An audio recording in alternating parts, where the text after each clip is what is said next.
So next आहे Ponzi scheme explain. आता Ponzi scheme काय असते? सो बेसिकली पॉन्झी स्कीम जी असते, Ponzi scheme promises very high return with a little or no risk. म्हणजे या पॉन्झी स्कीम काय करतात, तुम्हाला हाय रिटर्नचा लालच देतात. म्हणजे हाय रिटर्न असतात, जसं मी आता एक्झाम्पल दिलं की एका लाखावर तुम्हाला 8% महिन्याचा रिटर्न भेटतोय. That is called as high return.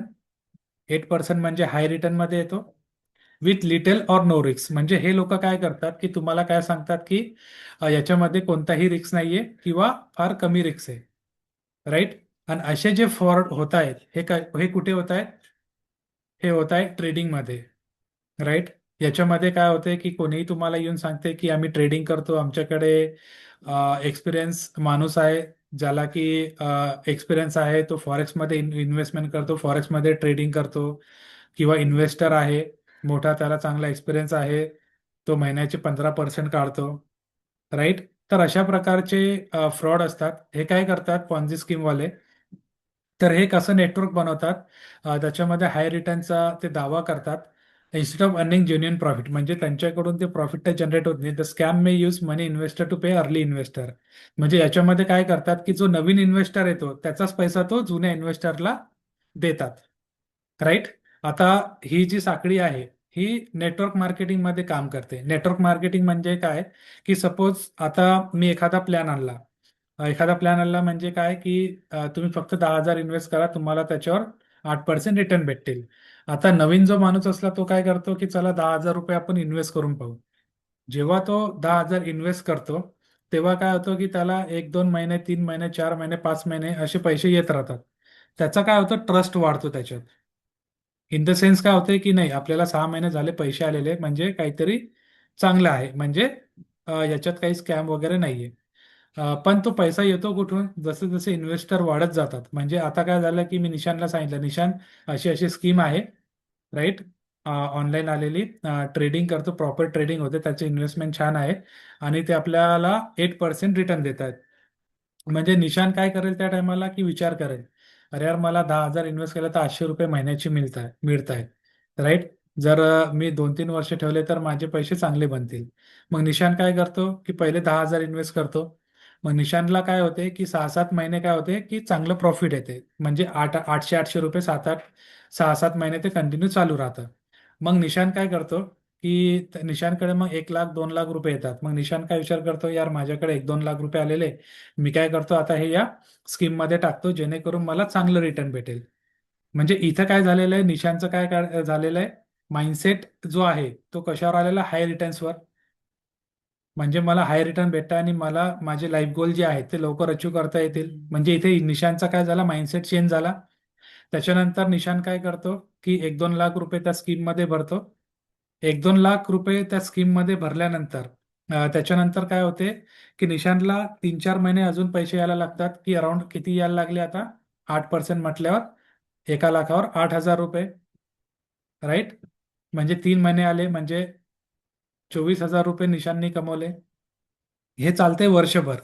वर्षभरानंतर निशान काय करतो की अजून निशानकडे 5 लाख रुपये येतात. निशान काय करतो, अजून ते 5 लाख रुपये त्याच्यात इन्व्हेस्ट करतो. निशानला माहित नसते की जेन्युइन तिथे ट्रेडिंग चालू आहे की नाही, तो पैसा कसा रिटर्न येतोय. राईट. ते कोणत्या प्रॉफिट नुसार ते आपल्याला एवढं रिटर्न देऊ शकतायत.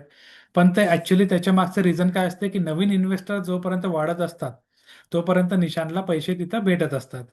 राईट. निशान काय करतो की 5 लाख रुपये पुन्हा इन्व्हेस्ट करतो. आता निशानची टोटल इन्व्हेस्टमेंट किती झाली, 7 लाख रुपये. 7 लाखावर निशानला काय वाटते की 8% किती भेटतील, 30-35 हजार. राईट. निशानला जेव्हा 5 लाख इन्व्हेस्ट केल्यानंतर निशानला पुन्हा 1 महिना पेमेंट भेटतो, 35,000 रुपये. जेव्हा नेक्स्ट पेमेंटची डेट येते, राईट, तेव्हा अचानक काय होते की पेमेंट तुमचं स्टॉप होऊन जाते. तुम्हाला त्या महिन्याचं रिटर्न येत नाही. आणि जेव्हा तुम्ही त्या ब्रोकरला फोन करतात म्हणजे तुमचा तो जो स्कीम येणारा जो आहे तो तुमचा जवळचा असतो. राईट. निशाननी काय केलं, मला कॉल केला. मी निशानला काय सांगितलं, अरे ती वेबसाईट अपडेशनमध्ये आहे, थोडा टाइम लागेल, 1-2 हप्त्यात ते अपडेशन झालं की पुन्हा सुरळीत चालू होईल. 1 हप्त्याचे 2 हप्ते होतात, 2 हप्त्याचे महिनाभर होतो, महिना झाल्यानंतर पुन्हा 2 महिने होतात, पण रिटर्न याचं काही नाव नसते. मग पुन्हा निशान काय करतो, मला फोन करतो, अरे ते पैसे रिटर्न होतच नाही. नंतर मी काय सांगतोय, निशान आपल्यासोबत स्कॅम झाला, ते लोक पैसे घेऊन दुबईला पळून गेले. याच्यामध्ये काय होते की निशांचा जो आहे माइंडसेट चेंज होतो. डायरेक्टली 5 लाख रुपये त्याचे लॉसमध्ये होतात. राईट. त्यांनी जी रिटर्न कमावलेली आहे 6-7 महिन्यात, ती त्याची दुसऱ्या इन्व्हेस्टमेंटमध्ये जाते किंवा तो खर्च करून टाकतो. कारण की त्याला आता काय झालंय की ती एन्झायटी आलेली, म्हणजे त्याचा माइंडसेट चेंज झालेला आहे की मला आता लवकरात लवकर माझे लाईफ गोल अचीव होणार आहेत. म्हणजे जे 10 वर्ष लागणार होते आता ते 5 वर्षात होणार आहेत. तर डेफिनेटली इथे स्कॅमर काय करतात, तुमच्या माइंडसेटवर काम करतात. म्हणजे तुमचा माइंडसेट चेंज करण्याचा प्रयत्न करतात, कारण की तुम्हाला त्याच्याबद्दल नॉलेज नसते. तर इथं काय होते की लोक पॉन्झी स्कीम मध्ये अटकतात. And that is called as a network marketing chain. तर याच्यामध्ये काय होते नेटवर्क मार्केटिंग चेन मध्ये, की टॉप लेवलला जे असतात, मग त्यांनी जर कस्टमर आणले तर त्यांना काय भेटते, त्याचं कमिशन भेटते. म्हणजे 10%, 15%. राईट. आणि ते काय करतात की हाय रिटर्नचा तुम्हाला लालच देतात. तर माझी जी बुक मी लिहिलेली आहे, द कॉस्ट ऑफ क्विक मनी, ते याच्यावरतीच लिहिलेले आहे की पॉन्झी स्कीम कशा प्रकारे काम करते, कशा प्रकारे वर्क करते, तुमचा माइंडसेट कसा चेंज करतो, आणि एखादी फॅमिली जर त्याच्या हाय रिटर्नच्या चक्करमध्ये आली तर त्यांचा तो कसा लॉस करून घेतो. आणि त्याच्यासोबत मी हे पण लिहिलेलं आहे की वेल्थ क्रिएशन कशा प्रकारे करायला पाहिजे. वेल्थ क्रिएशन ही स्लो प्रोसेस आहे. राईट. हे कधीही अचानक आपल्याला भेटत नाही. आणि जे पण हाय रिटर्न्सचा दावा करतात त्याच्यामध्ये नो रिस्कचा ते कशा प्रकारे यूज करतात, कशा प्रकारे, आणि ते जे लोक असतात, असे लोक तुमचे रिलेटिव्ह असू शकतात, तुमचं फॅमिली मेंबर असू शकते, तुमचा फ्रेंड असू शकते. राईट. तर अशा लोकांपासून आपण नेहमी दूर राहायला पाहिजे. डेफिनेटली हा जो नॉलेज आहे ते तुम्हाला तुमच्या आयुष्यभरासाठी काम येईल. कारण की तुमच्या लाईफमध्ये पण अशी सिच्युएशन येऊ शकते की तुम्हाला हाय रिटर्नचा दावा दिला जाईल. राईट. सो एक एक सिंपल एक्झाम्पल दिलेलं आहे की Rahul invest 10,000, Amit join later and invest 10,000. म्हणजे पहिले राहुलनी जॉईन केलं, त्याच्यानंतर अमितनी जॉईन केलं. राईट. त्याच्यानंतर the organizer give Rahul money from Amit investor. म्हणजे ऑर्गनायझर जे होते त्यांनी काय केलं, अमितच्या इन्व्हेस्टमेंट पासून राहुलला इन्व्हेस्टमेंट पैसे द्यायला चालू केले, 800 रुपये. Right. Rahul think the scheme is generating profit. म्हणजे राहुलला काय वाटलं की ती स्कीम काय होते, प्रॉफिट जनरेट करते.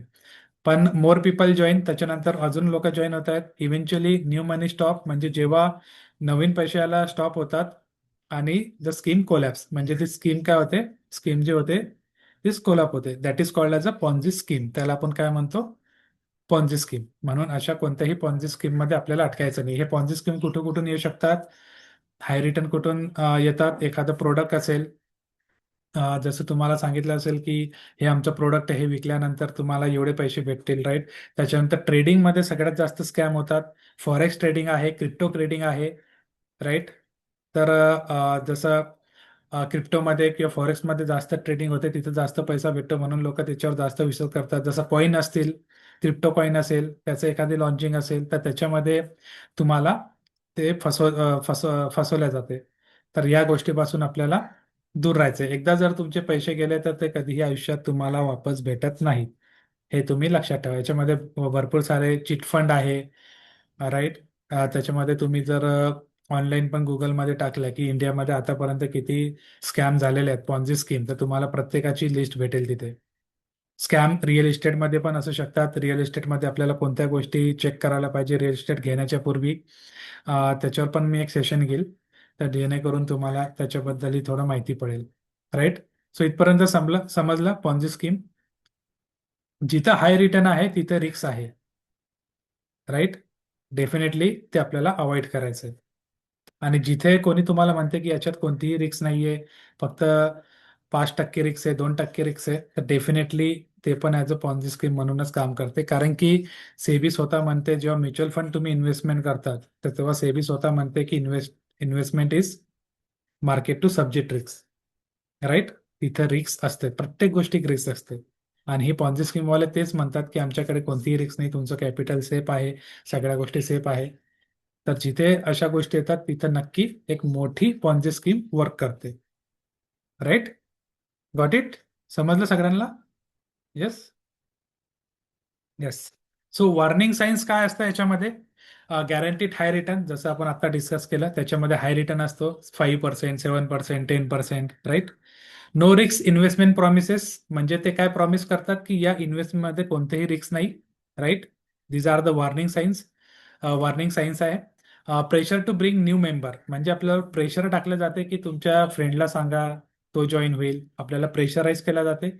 नो क्लिअर बिझनेस मॉडेल, कोणत्याही बिझनेस मॉडेलचं क्लिअरन्स नसते.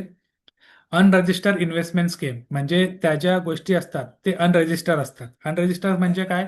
की ती वेबसाईट जी त्यांनी डेव्हलप केलेली असते त्यांचे कुठेही रजिस्ट्रेशन नसते. कोणत्याही एमसीएच्या साईडला, एमसीए साईट असते महाराष्ट्र गव्हर्नमेंटची, तर त्याच्यावर ते प्रत्येकाला आपली वेबसाईट जे ते रजिस्टर करावे लागते की ती कोणत्या पर्टिक्युलर यूजसाठी आपण यूज करते ते रजिस्टर करावं लागते. तर त्या साईटचं कोणतंही रजिस्ट्रेशन, इन्व्हेस्टमेंट डॉक्युमेंट्स नसतात.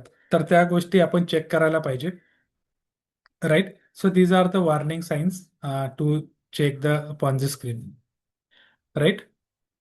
आणि त्याच्यानंतर हे काय करतात की सपोज एखादी गोष्ट तुम्हाला सांगतील की सिस्टीम अपडेशनला आलेली आहे, सिस्टीम अपडेशनला आली ते काय करतात, त्यांच्या साईट चेंजवर चेंज करत राहतात. म्हणजे एक साईट नाही झाली तर दुसरी साईट आणतील, तेव्हा म्हणतील की मेंटेनन्सला आहे, थोडा वेळ लागतोय. तर तेव्हा नक्की अशा गोष्टींमध्ये ते अटकत जातात. येस. त्याच्यानंतर फेक ट्रेडिंग गुरुज, काही फेक ट्रेडिंग गुरुज असतात जे की काय करतात की ट्रेडिंग च्या नावाने लोकांकडून पैसे घेतात. पैसे घेतल्यानंतर ते काय करतात की आम्ही ट्रेडिंगमध्ये एवढे पैसे कमवतो आहेत, राईट. ते सांगतात की आम्ही तुम्हाला 5% देऊ, 3% देऊ, तुम्ही आमच्याकडे इन्व्हेस्टमेंट करा. आमच्याकडे चांगला ट्रेडिंग एक्सपर्ट आहे, आम्ही रोज ट्रेडिंग करतो, लाईव्ह ट्रेडिंग करतो. ते खरंच आहेत की नाही ते आपल्याला चेक करायला पाहिजे. कारण की social media content many people claiming 100% accurate trading calls, guaranteed daily profit. जिथे गॅरंटेड शब्द येतो ना, तिथे डेफिनेटली आपल्याला अवॉइड करायला पाहिजे त्या गोष्टी, त्या त्या गोष्टीमध्ये इन्व्हेस्टमेंट करण्यासाठी. कारण की गॅरंटीड कुठंच भेटत नाही, राईट. तुम्ही कुठे इन्व्हेस्ट करा, म्युच्युअल फंडमध्ये करा किंवा कुठे SIP मध्ये करा, किंवा कोणी एखादं ट्रेडिंग करत असेल तर त्याला विचारा की तू गॅरंटीड डेली प्रॉफिट काढू शकतो का. डेफिनेटली तो म्हणेल की डेली प्रॉफिट काढणं इज नॉट पॉसिबल, कुठे ना कुठे तुम्हाला लॉस सहन करावा लागतो. त्याच्यानंतर 10,000 to 1 crore, never loss in market, म्हणजे ते जर दावा करत असते की आम्ही मार्केटमध्ये कधीच लॉस होत नाही, तर that is called as a fake trading gurus. म्हणजे लॉस तर होणारच, मार्केट आहे, असं एकही दिवस जात नाही की तुम्हाला फक्त प्रॉफिटच झालेलं आहे, कधी कधी तुम्हाला लॉस पण बेअर करावा लागतो, राईट. तर अशा लोकांपासून आपल्याला काय करायचंय, दूर राहायचंय, राईट. फेक ट्रेडिंग गुरुज जे असतात, जे आपल्याला सोशल मीडिया थ्रू सांगत असतात की आमची कम्युनिटी जॉईन करा, आम्ही तुम्हाला कॉल प्रोव्हाइड करू, राईट. तुम्ही जर शेअर मार्केटचं नॉलेज घेत असाल तर शेअर मार्केटच्या नॉलेजमध्ये पण नॉलेज घेत असताना असे काही ट्रेडर्स असतात की असे काही फेक कॉल्स असतात जे की तुम्हाला अशा स्कॅममध्ये अटकू शकतात, राईट. असे तुम्हाला फोन कॉल येऊ शकतात की आमच्याकडे इन्व्हेस्टमेंट करा, आम्ही तुम्हाला तुमचा लॉस झालेला काढून देऊ, किंवा आम्ही तुम्हाला 30% देऊ, 30% प्रॉफिट काढून देऊ शकतो, आमच्यामध्ये कधीही शेअर मार्केटमध्ये आम्हाला कधीही लॉस झालेला नाहीये. तर डेफिनेटली तसे जे असतात ते फेक ट्रेडिंग गुरुजमध्ये येतात, जे की आपल्याला फ्रॉड याच्यामध्ये, म्हणजे आपल्या सोबत फ्रॉड होऊ शकतो अशा ठिकाणी. तर अशा गोष्टीला आपण अवॉइड करायला पाहिजे. येस. सो इथपर्यंत क्लिअर आहे कशा प्रकारे आपण फ्रॉड मध्ये अटकू शकतो. डेफिनेटली तुमचे जर फ्रेंड्स रिलेटिव्ह असतील, त्यांचे पॅरेंट्स असतील तुमचे, जर अशा फ्रॉडिंग याच्यामध्ये जर असतील तर डेफिनेटली तुम्ही पण त्यांना या गोष्टी सांगू शकता, right. How to protect yourself. Be careful with guaranteed profit claim, म्हणजे एखादं जर तुम्हाला गॅरंटीड प्रॉफिट क्लेम करत असेल तर तिथून तुम्हाला प्रोटेक्ट राहायला पाहिजे, म्हणजे तुम्हाला तिथून सावध राहायला पाहिजे. Don't blindly follow social media influencer, म्हणजे जे सोशल मीडिया इन्फ्लुएन्सर असतात ना त्याच्यापासून तुम्ही दूर राहायला पाहिजे. जर तो म्हणत असेल की मी आज एवढे कमवले, मी एकही लॉस घेतला नाही, किंवा मी 20 दिवस जे आहे ट्रेडिंगचे त्याच्यामध्ये मी प्रॉफिटमध्ये राहिलेलो आहे, तर डेफिनेटली अशा लोकांपासून आपण दूर राहायला पाहिजे. Understand the risk of trading, म्हणजे सर्वात पहिले तुम्ही ट्रेडिंग जे आहे म्हणजे शेअर मार्केट जे आहे ते समजून तुम्ही त्याच्यातलं रिस्क कॅल्क्युलेशन करायला पाहिजे, राईट. त्याच्यानंतर आपण काय करायला पाहिजे, verify credential and registration where relevant. म्हणजे जे आपण क्रेडेन्शियल प्रोव्हाइड करतोय कोणत्याही ॲपवरती, राईट, जसं आपण रजिस्ट्रेशन करतोय कोणत्याही ॲपवरती, ते किती रिलिव्हंट आहे, किती जेन्युअन आहे, त्याचं आपण व्हेरीफाय करायला पाहिजे. Never invest based only on screenshot or testimonial.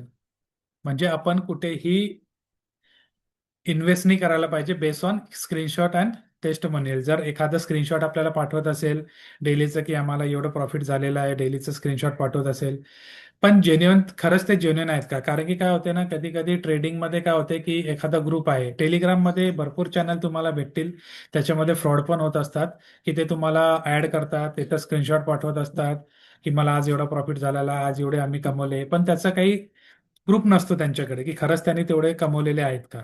Right, may be ते एडिटिंग करून पण तुम्हाला पाठवू शकतात, की आज आम्ही 1 लाख रुपये कमवले, आज 2 लाख कमवले, आज 50,000 कमवले. तर तशा काही टेस्टिमोनियल असतात. एखादा फेक क्लायंट येतो आणि तो म्हणतो की खरंच हे जेन्युन आहे, मला याच्यातून एवढा प्रॉफिट झाला आहे, मी सगळा लॉस माझा कव्हर केलेला आहे. तर असे काही टेस्टिमोनियल तुमच्या समोर प्रेझेंट केले जातात. पण त्या टेस्टिमोनियल किंवा स्क्रीनशॉटवरती आपल्याला भरोसा ठेवायचा नाही, त्याचं प्रॉपर इन्व्हेस्टिगेशन आपण करायला पाहिजे आणि तशा गोष्टी आपण अवॉइड करायला पाहिजे, राईट. सो इम्पॉर्टंट काय आहे, की no genuine market participant can guaranteed profit in the stock market. म्हणजे कोणताही ज्युनियन पार्टिसिपंट असला म्हणजे तो शेअर मार्केटमध्ये असं सांगू शकत नाही की मला याच्यामध्ये प्रॉफिटच होतंय, राईट. तर ही इम्पॉर्टंट नोट्स आहे, कारण की शेअर मार्केट आहे, तिथं रिस्क फॅक्टर असतंच, तिथे रिस्क जी आहे ती बेअर करावीच लागते. येस, इथपर्यंत क्लिअर आहे. खरंच कोणकोणत्या गोष्टी आपण लक्षात ठेवायला पाहिजे to protect yourself from financial fraud. Yes. त्याच्यानंतर लोन ॲप असतात. काही लोन्स ॲप्स आपल्याला प्रोव्हाइड केलेले असतात. त्याच्यामध्ये आपण काय करतो, की सम लोन ॲप्स मे चार्जेस व्हेरी हाय इंटरेस्ट. म्हणजे आपल्याला जर अर्जन्सी असली, राईट, आपल्याकडे एमर्जन्सी फंड नसला, तर आपण काय करतो, की लोन काढण्याचा प्रयत्न करतो. आणि लोन काढण्यासाठी आपल्याला अर्जन्सी हवी असते, तर आपण काय करतो, की एखादा ॲप जर आपल्याला कुठं भेटला, तर आपण त्याच्यात काय करतो, आपण रजिस्ट्रेशन करतो, आपल्याला जेवढी अमाऊंट आहे तेवढी अमाऊंट आपण काय करतो, फिलअप करतो, आपली पूर्ण इन्फॉर्मेशन भरतो. त्याच्यानंतर काय होते, की आपण जेव्हा लोनला अप्लाय करतो, तेव्हा ते काय करतात, की आपल्याला इंटरेस्ट पे करण्यासाठी, म्हणजे जे त्याची ॲडिशनल फीज आहे, म्हणजे लोन देण्यासाठी जी प्रोसेसिंग फीज वगैरे लागते, तर ते काय करतात, की ऑलरेडी आपल्याकडून ते घेतात. राईट. तुम्ही जर लोन अप्लाय केलं असेल, तुमच्या पॅरेंट्सने जर लोन अप्लाय केलं असेल, त्याची काय प्रोसिजर असते ते तुम्हाला माहीत पडेल. जेव्हा आपण एखाद्या इन्स्टिट्यूशनलकडे जातो लोन अप्लाय करण्यासाठी, तर तुमचा सिबिल पहिले तिथे चेक केला जातो. आपण ऑलरेडी एक सेशन घेतलेला सिबिलवरती, राईट. तर तिथे तुमचा सिबिल चेक केला जातो. सिबिल चेक केल्यानंतर तुमची एलिजिबिलिटी क्रायटेरिया तिथे पाहिली जाते, की तुम्ही खरंच इलिजिबल आहात का, बेस ऑन युअर इन्कम. म्हणजे तुमचं मंथली इन्कम काय आहे, तुमची सॅलरी काय आहे, त्याच्या बेसिसवर तुम्हाला ते लोन प्रोव्हाइड केलं जाते. आणि त्याच्यानंतर काय होते, की ते पर्टिक्युलर लोन आहे जे तुम्हाला ते लोन असाइन केल्या जाते किंवा तुमच्या अकाउंटवर ते क्रेडिट केल्या जाते. तर सम लोन्स ॲप मे काय करतात, की चार्ज व्हेरी हाय इंटरेस्ट. त्यांचा रेट ऑफ इंटरेस्ट खूप जास्त असतो, पण आपल्या अर्जन्सीनुसार आपण काय करतो, ते पण अप्लाय करून देतो. Hide additional fees. ते काय करतात, की जे ॲडिशनल चार्जेस लागत असतात लोन घेण्यासाठी, ते काय करतात, ते हाईट असतात, म्हणजे ते आपल्याला सांगत नाही. Collect excessive personal data. म्हणजे आपल्याकडून पूर्ण पर्सनल डेटा, आपलं आधार कार्ड असेल, पॅन कार्ड असेल, आपली बँक डिटेल असेल, ते सगळं आपल्याकडून घेऊन घेतात. त्याच्यानंतर मिसयूज कॉन्ट्रॅक्ट परमिशन. म्हणजे जो कॉन्ट्रॅक्ट असतो, जो आपल्याकडून झालेला असतो, म्हणजे आपण जेव्हा लोन घेतो, तेव्हा क्लायंट आणि त्या पर्टिक्युलर इन्स्टिट्यूशनमध्ये जो कॉन्ट्रॅक्ट असतो, त्याचा ते मिसयूज करतात. त्याच्यानंतर बॉरोवरला हरास करतात. म्हणजे आपण ॲज अ बॉरोवर झालो आणि त्याच्यानंतर ते हरासिंग त्याच्यासाठी चालू करतात. Use aggressive recovery method. म्हणजे ते काय करतात, की आपल्याकडून ॲग्रेसिव्ह रिकव्हरी मेथड स्टार्ट करतात. सपोज त्यांनी आपल्याला काही पैसे दिले, पण त्याचा हाय रेट ऑफ इंटरेस्ट ते आपल्याला देतात. त्याच्या तर ॲडिशनल फीज आहे ते आपल्याकडून हाईड केली जाते, की ॲडिशनल नंतर आपल्याला माहित पडले, की यार ही जर मी 5 लाखाचं जर लोन घेतलं, पण याच्यात जी फीज होती ती अराउंड 20,000ची घेतलेली. म्हणजे 5 लाखावर तुम्हाला 20,000 तुम्हाला ॲज अ ॲडिशनल फीज ते घेतात. त्याच्यानंतर हाय ऑफ रेट ऑफ इंटरेस्ट काय असतो, अराउंड 15-16% ते चार्ज करतात. त्याच्यानंतर तो तुमचा पर्सनल डेटा आहे त्याचा मिसयूज करतात आणि तुम्हाला तुम्ही जर पेमेंट नाही केलं किंवा नाही केलं तर ते तुम्हाला हरासिंग स्टार्ट करतात आणि अग्रेसिव्ह रिकव्हरी मेथड तुमच्या समोर तुम्हाला ते पैसे भरण्यासाठी तुम्हाला प्रेशराईज करतात. मग ते शेवटी काय करतात की तुम्ही आमच्याकडून जे लोन घेतलेले ते 5 लाख ऐवजी तुम्ही 6 लाख भरा, आम्ही तुमचं पूर्ण लोन माफ करतो. तर आपण काय करतो की 6 लाख आपल्याकडे आले तर ते आपण भरून देतो. तर डेफिनेटली तिथं काय होतं की असे जे ॲप्स आहेत ते आपल्याला आपला आपला जो मनी आहे तो एखाद्या वेळेस आपण जो पर्सनल डेटा आपण देतो तर त्याच्यानुसार ते आपला जो आपण पैसा भरलेला आहे ते आपला पैसा पण तिथून आपला जाऊ शकतो. तर अशा लोन ॲप्स पासून पण आपण दूर राहायला पाहिजे, कारण की असे भरपूर ॲप्स आहेत मार्केटमध्ये अवेलेबल जे आपल्याला लोन देण्यासाठी तयार असतात. पण आपल्याला ते लोन्स आपल्याला काय करायचे, अवॉइड करायचे. जिथं रेट ऑफ इंटरेस्ट जास्त असेल डेफिनेटली तो लोन आपण अवॉइड करायला पाहिजे. अ, असे फेक ॲप भरपूर आहेत जे की तुम्हाला फक्त प्रोसेसिंग फी चार्जेस घेतात आणि नंतर पळून जातात. नंतर तुमच्याकडे त्याचा काही डेटा उरत नाही. म्हणजे लोन तर अप्रूव्ह होऊन जाते तुमचं, पण लोन घेण्यासाठी तुम्हाला काहीतरी ॲडिशनल फीस तुम्हाला भरायला सांगतात 20-25 हजार. आणि 20-25 हजार तुम्ही भरले की त्याच्यानंतर तुम्हाला ते पैसे तुमचं लोन लोन तर येतच नाही, लोन अमाऊंट तर येतच नाही, पण तुमचे पैसे त्याच्यात चालल्या जातात. राईट, असे भरपूर काही ॲप लोन्स आहेत. तर एक्झाम्पल आहेत की a person borrow 5,000 through unknown app, म्हणजे एखाद्याने 5,000 रुपये बॉरो केले but receive only 4,000 after hidden charges, म्हणजे त्याला फक्त किती भेटले, 4,000च भेटले. The app made then demand a much larger payment, म्हणजे त्याच्यानंतर ते ॲप काय करते की तुम्ही 10,000 भरा तरच तुमचं लोन माफ होईल, किंवा ते आपल्याला हरासमेंट स्टार्ट करतात. राईट, इथपर्यंत क्लिअर आहे? Yes. Yes. So safety rule याच्यासाठी काय आहेत की use trusted and verified lender. जे ट्रस्टेड आणि व्हेरीफाईड लेंडर असतात त्यांच्यावर आपल्याला विश्वास ठेवायचा आहे. जसे की जे बँक असतील, HDFC, ICICI बँक आहे, SBI बँक आहे, तर आपण बेसिकली त्या बँकेकडूनच लोन घ्यायला पाहिजे जे नॅशनलाइज बँक आहे. Read all terms and condition. ज्या टर्म्स अँड कंडिशन असतात ते आपण रीड करायला पाहिजे. Check the total repayment amount, म्हणजे आपल्याला रिपेमेंट अमाऊंट किती भरावी लागणार आहे ती आपल्याला चेक करायची आहे. Right. Avoid downloading suspicious app, म्हणजे कोणतेही सस्पिशियस ॲप असलं ते डाउनलोडिंग पासून आपण अवॉइड करायला पाहिजे, जे पर्टिक्युलरली ॲप स्टोअरला नसतात. राईट. आपल्याला एखादे कोण करते की APK पाठवते, जर आपल्याला एखादा कॉल आला, सर आम्ही तुम्हाला APK सेंड केलेली आहे, ते तुम्ही डाउनलोड करा, त्याच्यानंतर तुम्हाला ती सगळी प्रोसेस सांगतात. तर त्याच्यामुळे काय होते की APK जी आहे, APK फाईल ही व्हेरीफाईड नसते.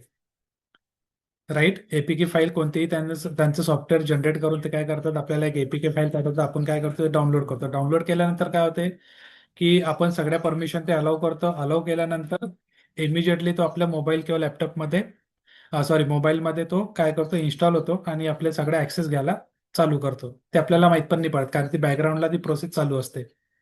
तर त्याच्यामुळे ॲप स्टोअरवर असणारे ॲप आपण डाउनलोड करायला पाहिजे. जर आपल्याला फोर्स करत असेल, सर आमच्याकडे APKच आहे, ॲप स्टोअर वरती आमचं मोबाईल अजून मोबाईल लॉन्चिंग झालं नाही, तर तोपर्यंत आपण वेट करायला पाहिजे जोपर्यंत त्याचं ॲप स्टोअरवरती मोबाईल लॉन्चिंग होत नाही, तर ते ॲप लॉन्च होत नाही.